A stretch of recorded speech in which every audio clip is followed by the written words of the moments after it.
ఏం చేస్తున్నాను?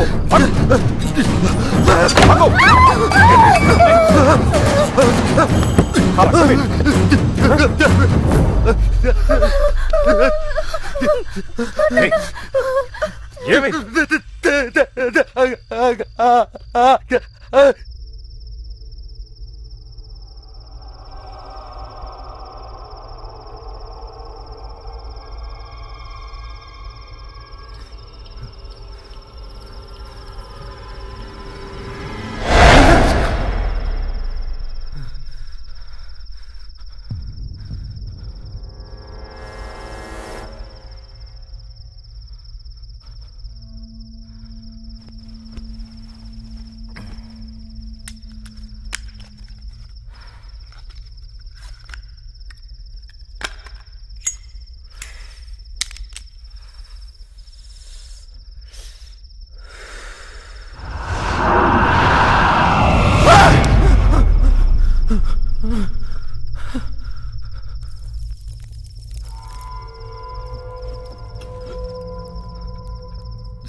ఎప్పుడైనా ఈ గంధర్వ మహల్ నాది అన్నాడో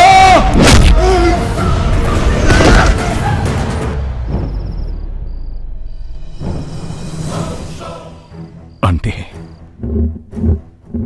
నాన్నగారు ఇక్కడే ఉన్నారా?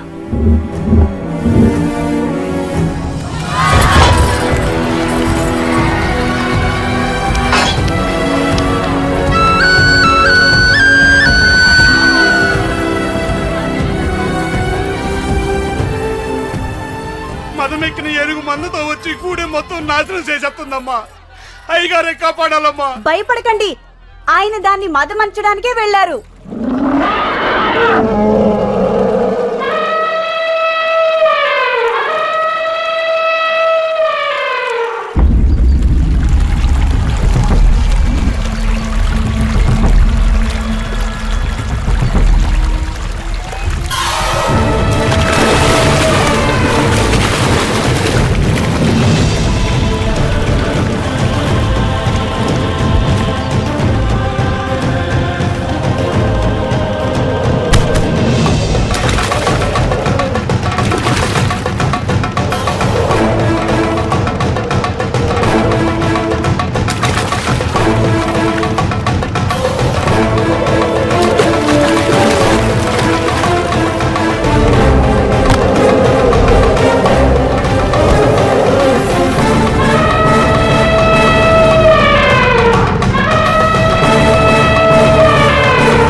ఏమిటిది ఇంకా చేప తోముతూనే ఉన్నావు? అవతల అల్లుడు గారు వాళ్ళు వచ్చే టైం అయింది. కానివ్వు. ఏ బాబు ఇదిగో చూడు. మీరు కంగారు పడకండి. అమ్మాయి గారు అల్లుడు గారు వచ్చేసరికి అన్నీ సిద్ధంగా ఉంటాయి.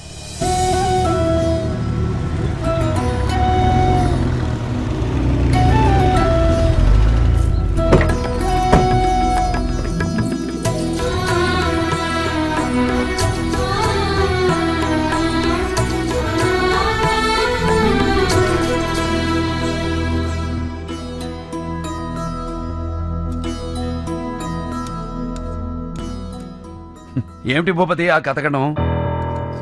10 మంది తినే ఏటపోతుని మీ నాన్నగారు మా నాన్నగారు ఇద్దరే తినేసేవారు.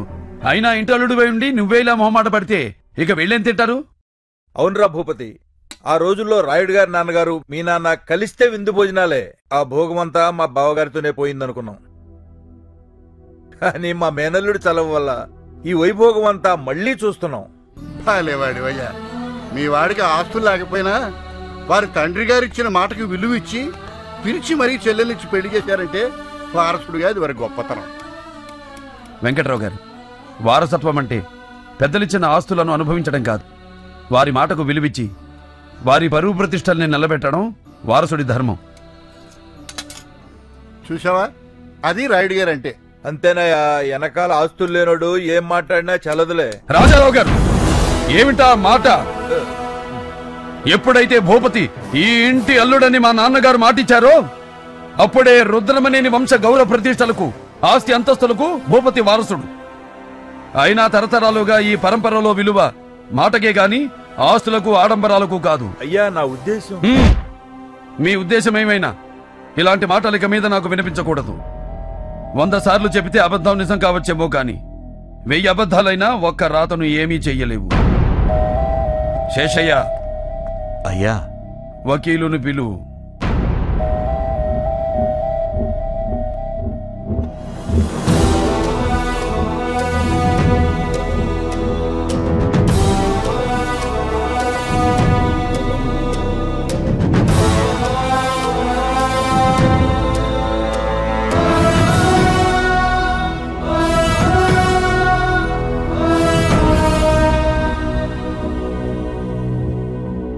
వకీలు గారు, అయ్యా నేను చెప్పేది అక్షరం పొల్లు పోకుండా విల్లు రాయండి.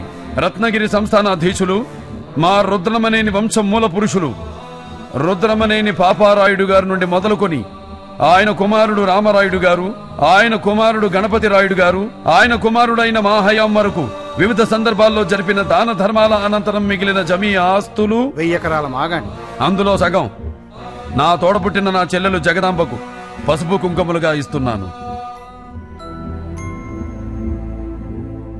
కన్న కూతురికి కూడా ఇలా పంపకం చేసిన వాళ్ళను మేము చూడలేదు రాయుడు గారు.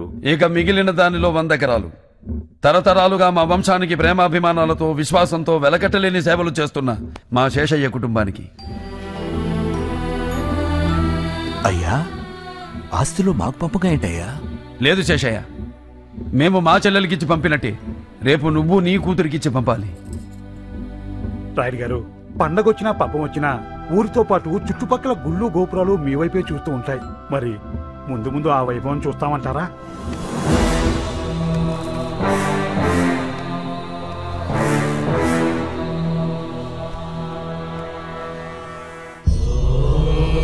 వకీల్ గారు, అయ్యా ఇక మిగిలిన దానిలో సగం మా కులదైవం శ్రీ లక్ష్మీ నరసింహస్వామి వారికి ధూపదీప నైవేద్యం నిమిత్తం కైంకర్యం చేస్తున్నాం.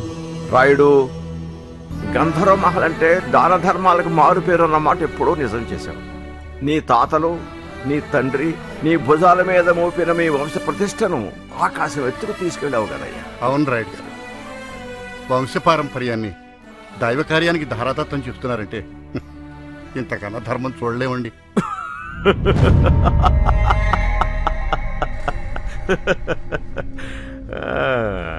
ఏంటలా చూస్తున్నారు? ధర్మం, న్యాయం అని ఏవేవో పెద్ద పెద్ద మాటలు వినపడుతుంటే నవ్వొస్తోంది. కూతురంట, చెల్లంట, చేలో చెరిసగమంట. మరి చేలో ఉన్న వాట ఇంట్లో లేదెందుకో? ఇదా ధర్మం? తోడబుట్టిన తనకు ఈ ఇంట్లో ఉండే హక్కు లేదా?